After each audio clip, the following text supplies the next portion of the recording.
नमस्कार मित्रों, नवग्रह और ज्योतिष ज्ञान में आपका हार्दिक अभिनंदन है। हमारी चर्चा आज तो आप लोगों के मन भाने वाले शीर्षक को लेकर के उपस्थित हो गई है, यानी जो वर्षों में जीवन में कभी कभी चर्चा करने का मौका मिलता है, वह शायद समझ गए होंगे। अक्षय तृतीया विशेषांक। अक्षय तृतीया विशेषांक अपने आप में एक इस तरीका का पर्व को आपके जीवन में समाहित कर देने वाला शुभ अवसर है कि जिसको गंवा देने पर ज्योतिष शास्त्र का प्रयोग अधूरा रह जाता है। यानी हम यदि कोई काम को करते हैं वह अधूरा रह जाता है तो हमारे मन में कितना क्षोभ होता है, यानी भीतर से कितना व्यवस्था अव्यवस्थित हो जाती है और अपने दिमाग की स्थिति दयनीय हो जाती है। ये तो पूरा जीवन का सवाल है। यदि ये व्यवस्था आपके जीवन में आपके जीवन के हाहाकार को शांत कर देने वाली होती है तो कितना यह शुभ है। चलिए हम सीधे आपके साथ जुड़ते हैं अक्षय तृतीया के महत्व पर। अक्षय और तृतीया। अक्षय का मतलब है कि जिसका कभी क्षय न हो, नॉन डिस्ट्रॉयबल, वह कभी डिस्ट्रॉय न हो, उसको हम कहते हैं अक्षय। तृतीया एक तिथि है। शुक्ल पक्ष के कोई भी महीने की तृतीया हो वह शुभ मानी जाती है, लेकिन वैशाख शुक्ल पक्ष की तृतीया को हम ज्योतिष के नजरिए से इतना ऊंचा दर्जा देते हैं, इतना महत्व देते हैं कि हम लोग अपने मुहूर्त को लेकर के यहीं से शुरुआत करते हैं। चाहे सतयुग का शुरुआत हो, चाहे त्रेता का शुरुआत हो, यह अपने आप में इसी तिथि से माना जाता है। दूसरा, शक्तियों का अवतार। भगवान के जितने पूर्ण रूप या अंशावतार हुआ है उसमें से आधे से ज्यादा व्यवस्था यहीं पर है। इस व्यवस्था को, इस तिथि को परशुरामा अवतार से भी हम लोग जानते हैं। चाहे बराह हो, चाहे कश्यप अवतार हो, चाहे समुद्र मंथन हो, चाहे लक्ष्मी की उत्पत्ति हो, हम लोग मानते हैं। तो भला कौन सा ऐसा ज्योतिष का तर्क है कि जहां आकर के नतमस्तक नहीं हो जाएगा इस मुहूर्त के आगे। हम ज्योतिष क्या करते हैं, एक मुहूर्त तो ही देखते हैं जिस मुहूर्त में बहुत सारी शुभता हो, लेकिन वह मुहूर्त कहीं 5 मिनट का होता है, कहीं 15 मिनट का होता है, कहीं 1 घंटा का होता है, कहीं लग्न 2.25 घंटा का होता है, कहीं व्यवस्था चंद्रमा को लेकर के तो कह ही नहीं सकते।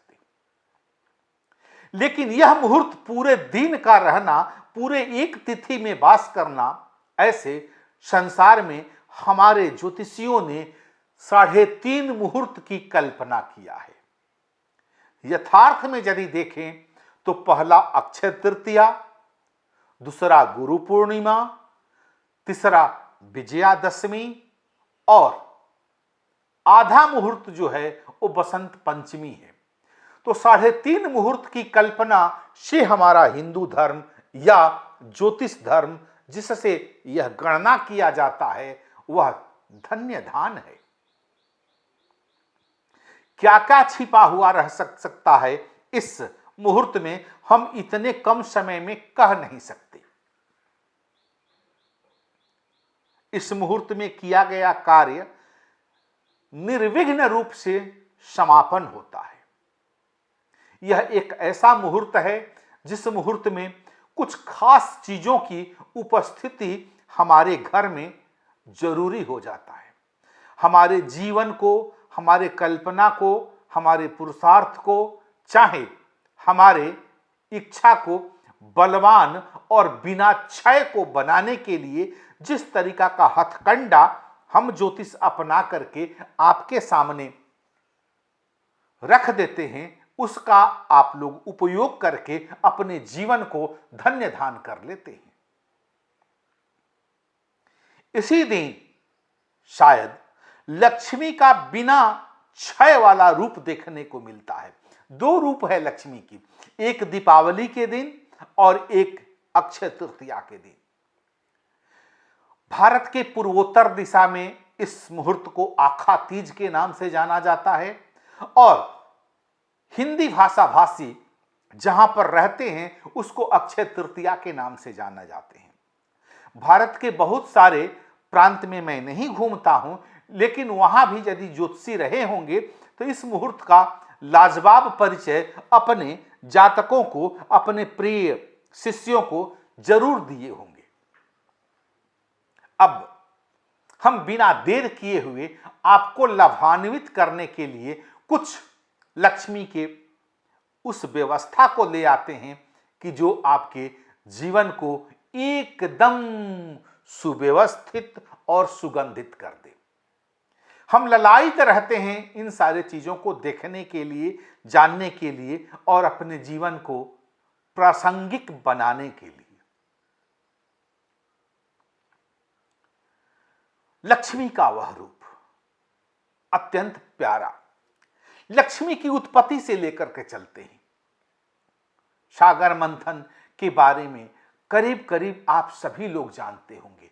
वहां से 14 रत्न को प्राप्ति हुई है, उसमें से स्वयं लक्ष्मी है। सेरी, मणि, रंभा, वारुणी, अमीय, कोट, गजराज। इसी तरीका से उसमें से धन्वंतरी भी निकले हैं, शराब भी निकला है, विष भी निकला है और उसमें से एक शंख भी निकला है। उसी से चंद्रमा की उत्पत्ति हुई है। मां हमारी लक्ष्मी है और चंद्रमा उसी गर्भ से निकले हैं, इसलिए उनको हम लोग चंदा मामा के तौर पर कह करके बुलाते हैं। अपने मां के भाई को हम लोग मामा ही कह करके बुलावत है। और यही कारण चांद कहावत मामो। कहीं प्रश्न था कि केही कारण चांद कहावत मामो, आप लोग समझ गए होंगे। अब हम ले आते हैं इस मुहूर्त को। आपको क्या क्या करना चाहिए। आप अपने जीवन में यदि असफल होते हैं तो इस दिन सफलता का परिपेक्ष आप अपने दिमाग में, कॉपी में लिख लीजिए। आप अपने रिश्ते को मजबूत करना चाहते हैं तो इस दिन जरूर उस रिश्ते का गांठ बांध लीजिए। यदि आप अमीर बनना चाहते हैं तो आप इस दिन नींव रख लीजिए। चाहे आप स्वस्थ होना चाहते हैं तो इस दिन वह दवा खा लीजिए जिसका कभी क्षय नहीं होगा, जो क्षय कर देगी दूसरे चीज को। जिस निवर्थक आप खाते हैं, जिस इच्छा से खाते हैं, उस दिन के लिए यह वरदान साबित हो जाएगा। अब हम आप जैसे चहेते दर्शकों के प्रश्न के उत्तर के रूप में अक्षय तृतीया का पूजन विधान या क्या क्या चीज हम घर में रखें तो उसमें हम लाभान्वित हो सकते हैं। मां लक्ष्मी की पूजा तो करीब करीब सभी लोग करना चाहते हैं, जानते भी हैं, करते भी हैं, लेकिन कुछ खास नवग्रह और ज्योतिष ज्ञान उस चीज से हट करके आपको बताना चाहता है। इस पूजा सामग्री में हम अपने घर में मां लक्ष्मी के चरणों में कुछ ऐसे चीज को रखें जो लक्ष्मी को बांध करके नहीं, लेकिन लक्ष्मी को निमंत्रित करके रखने में वह सहयोग करता है। शास्त्र कहता है कि जहां लक्ष्मी का वास होता है उसके पहले लक्ष्मी को निमंत्रित करने के लिए 5 चीजों की आवश्यकता होती है। सबसे पहले मैं कहूंगा दक्षिणवर्ती शंख। यह मिलना थोड़ा सा मुश्किल होता है। बाकी जो शंख हम देखते हैं वो हम बजाने के लिए अपने मुंह में लेंगे तो उसका बायां पक्ष, यह पक्ष खुला रहेगा, यानी पानी डालने वाला स्थान जो रहता है बावां पक्ष में होता है। उसके मुंह में एक होल होता है जिसमें हम फूंकते हैं आवाज देने के लिए। यह ठीक इसका उल्टा यदि दाहिना पक्ष खुला रहता है, यानी दाहिने तरफ से हैंडल रहता है पकड़ने के लिए, उसको कहते हैं दक्षिणावर्ती शंख। मैं आपको दिखा रहा हूं, देखने में आप समझ जाएंगे। यह है दक्षिणावर्ती शंख। आप इधर से देख रहे हैं, मैं अपने तरफ से लेकर के ऐसे करता हूं, थोड़ा इंक्लाइनेशन पर लेकर के आता हूं। ये हमारे दाहिने तरफ वाला भाग खुला है, ये भाग खुला है। अक्सर दक्षिणावर्ती शंख का यह मुंह बंद रहता है, इसको हम मानव जाति बजा नहीं सकते हैं। इसलिए जो भी बनाने वाला है इस होल को काटता नहीं है। यह पूजनीय है, अत्यंत दुर्लभ है, लेकिन दुर्लभ चीजों की भी व्यवस्था कृत्रिम दुनिया में हो गई है। इस रंग का शंख जिसमें यह प्राकृतिक रूप होता है, यह उसकी नेचुरलिटी की पहचान होती है। यह हल्का होता है, बहुत ज्यादा भारी लोथड़ा की तरीका से होने वाला आजकल इसके जो सीप होते हैं उसको पीस करके ग्राइंडिंग कर करके उसको बना देते हैं लोग और कहते हैं कि वो दक्षिणावर्ती शंख है।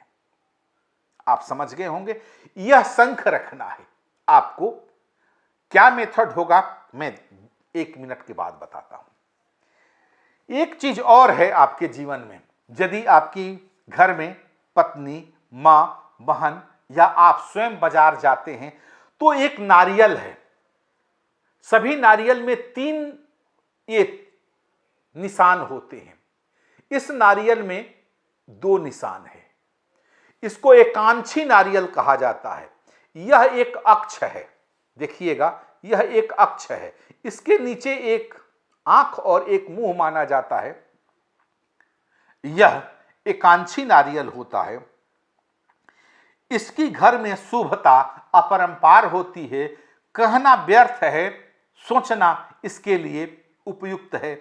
इसको आपको रखना है, पूजा करना है। फिर मैं आपके जीवन में कुछ और चीजों को मैं ले आता हूं। यह एक माला है जिसको कमलगट्टा का माला कहा जाता है। माला को जाप करने की विधि थोड़ा सा मैं समझा देता हूं। यह यहां से शुरू किया जाता है, इस सुमेरु है, यहां से इस उंगली को ऊपर उठा करके अपने मंत्र को आवाज देते हुए ऐसे मध्यमा से आगे की ओर खींचा जाता है और उसमें यह तर्जनी का ओ नहीं होता है। फिर मंत्र बोलते हुए हम जब यहां आ जाते हैं ऐसे ऐसे और यहां फिर यह सुमेरु होता है, हम आगे नहीं पढ़ते हैं, यहीं से फिर अपने उंगली को पीछे हटा करके आ जाते हैं। यह एक जाप विधि हुआ आप लोगों को समझाने के लिए।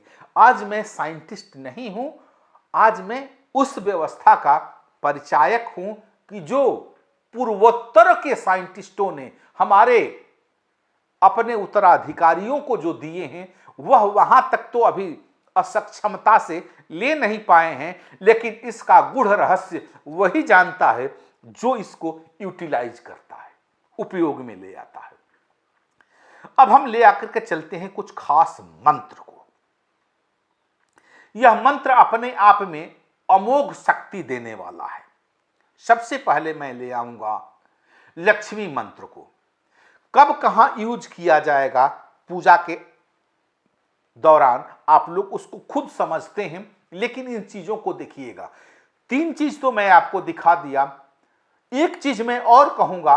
अभी तो जिस समय आप लोग सुनेंगे पूरा भारत बंद है, कैसे क्या व्यवस्था होगा, फिर भी मैं अपने जातकों के लिए कुछ करता हूं। श्री यंत्र और सुमेरु यंत्र अपने आप में एक बेहतरीन यंत्र माना जाता है जो लक्ष्मी को अपने आप में बांध करके बुलाता है, यानी बांध करके मतलब आकर्षित करता है अपने तरफ ले आने में। इस यंत्र का 2 प्रकार होते हैं, दोनों आप स्क्रीन पर देखेंगे। यह जो है एक जो यंत्र है वह सुमेरु पर्वत की तरीका से बना हुआ है। वह भी ट्राई मेटल या गन मेटल का बना होता है जो ऊंचा सा दिखाई देता है। यह वास्तु के लिए, घर में अखंड लक्ष्मी के लिए हम इसका यूज करते हैं, देखते हैं। ये चौकोर पृष्ठ तल का ये जो होता है यह 2 डायमेंशनल यंत्र है। यह भी, इसमें भी श्री यंत्र है, गजलक्ष्मी यंत्र है, कुबेर यंत्र है और लक्ष्मी यंत्र है।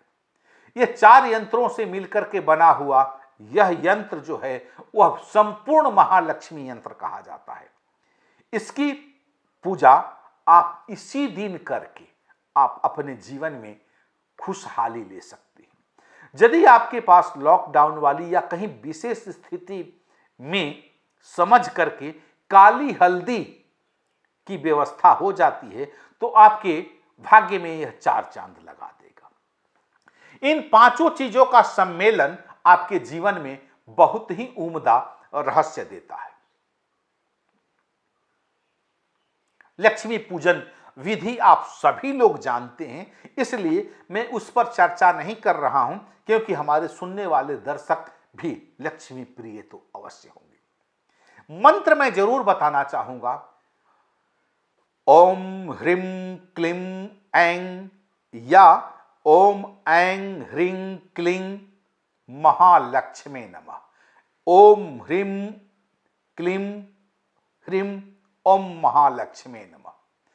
यह मंत्र आप लोग अक्सरहां जानते होंगे, ओम महालक्ष्मी नमः भी जानते होंगे, लेकिन वह मंत्र जो लक्ष्मी का अत्यंत प्यारा है उस मंत्र का एक बार श्रवण करें। ओम श्रीं ह्रीं श्रीं कमले कमलालये प्रसिद्ध प्रसिद्ध ओम श्रीं ह्रीं महालक्ष्मी नमः। इस मंत्र से आप इस माले पर जाप करें। उचित होगा 10 माला जाप करने के बाद से 1 माला से हवन करें।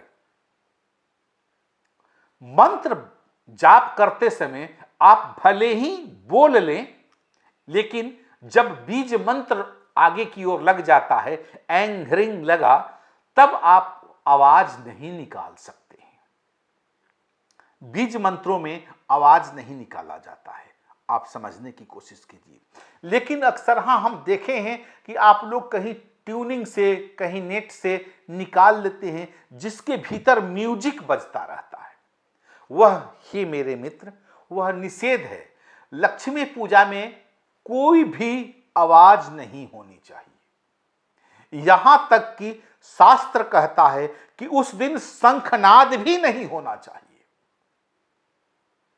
जी, हम रोज शंख बजाते हैं, लेकिन लक्ष्मी पूजा करने के बाद कोई दूसरे देवता की पूजा कर ले, उसके बाद हम शंखनाद करें। केवल लक्ष्मी पूजा में शंखनाद निषेध है। अब हम ले आते हैं, उस दिन तो शंख की पूजा की जाती है। उस शंख में रोली, केसर, घी को आप डाल दीजिए। इसके साथ चांदी के एक टुकड़ा डालिए, सुपारी डालिए। अक्षत जो होना चाहिए खंडित नहीं होना चाहिए। इसमें पीला कपड़ा से मौली से डाल करके बांधिए, लक्ष्मी स्थान पर रखिए। इसके पहले धो पोछ वाली जो मेथड है वो आप लोग जानते ही होंगे, उस पर हमको कुछ विशेष नहीं कहना है।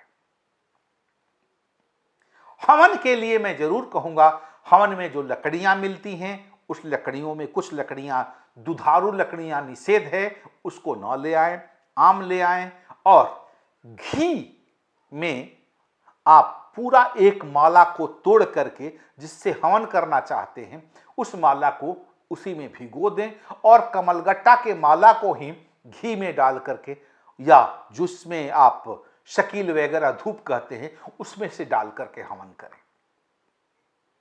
नहीं तो 10 से 11 दाने तो अवश्य होने ही चाहिए कमलगट्टा के। ये लक्ष्मी की सबसे प्रिय चीज है।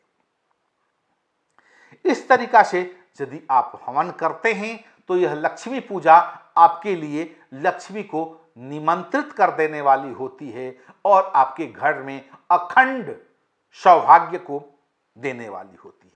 मित्रों, हर कोई इंसान अपने जीवन में उभर करके एक इस समाज में आच्छादित होना चाहता है, लेकिन उसके लिए एक भीतर की थॉट्स, विचार को देखने के लिए जिस प्रकार की व्यवस्था हमारे पौराणिक ग्रंथों में हुआ है, उसकी उपयुक्ति अपने जीवन में ले लेना आवश्यक ही नहीं, अनिवार्य है। ये मित्र आप जो देख रहे हैं वह संपूर्ण महालक्ष्मी यंत्र है, जिसकी हम चर्चा थोड़ी देर पहले किए थे। और इसमें यह गजलक्ष्मी यंत्र, गणेश यंत्र, श्री यंत्र और कुबेर यंत्र, यह सब मिला हुआ है। इन चीजों के बारे में थोड़ा थोड़ा सा समझ लीजिए। 8 प्रकार की लक्ष्मी होती हैं जो घर में उपयुक्त लक्ष्मी होती हैं। गजलक्ष्मी उनमें सबसे श्रेष्ठ है। तो उस गजलक्ष्मी को मैं प्रणाम करके आपके घर में वास कराने को आमंत्रित करता हूं। कुबेर आपके धन के रखवाले हैं, प्रहरी हैं। यदि शास्त्र से देखा जाए तो यह एक उस प्रकार के मानव नहीं, मानव के अपोजिट वाले जातक थे जो शिव मंदिर से कुछ चुराया करते थे, लेकिन भगवान शिव की अपरंपार कृपा कि उनको उसी चीज का धरोहर मतलब गार्ड बना दिया गया, तो कुबेर हैं। श्री यंत्र जहां लक्ष्मी का अखंड वास होता है वह, और गणेश जो बुद्धि के देवता होते हैं।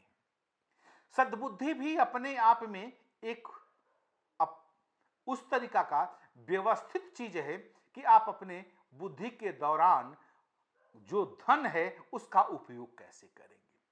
तो इन सारे कॉम्बिनेशन को लेकर के यह संपूर्ण महालक्ष्मी यंत्र बनाया गया है।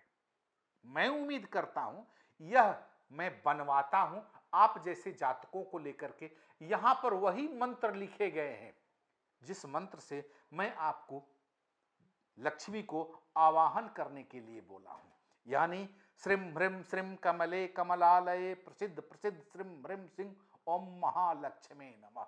इस मंत्र से आंकलन किया गया है। भारतवर्ष में हो सकता है, मैं नहीं जानता हूं, लेकिन यह पहले मैं बना करके इस तरीका से त्रिधातु के अंदर बना करके आप जैसे जातकों को दिया। मैं उम्मीद करता हूं कि आप इस पूजा विधि को जान गए होंगे, सीख गए होंगे। यदि नहीं भी जानकारी कुछ रहती है, कुछ अशुद्धियां आपके दिमाग में आती है, तो आप हमको फोन करके पूछ लिए होंगे। मैं उम्मीद करता हूं कि आप हमारे चैनल को सब्सक्राइब कर लिए होंगे और आप अपने नजदीकी मित्रों को इस पूजा विधान के लिए शेयर भी कर दिए होंगे। चलिए कल फिर मिलते हैं। आज्ञा दीजिए के पी त्रिपाठी को नमस्कार।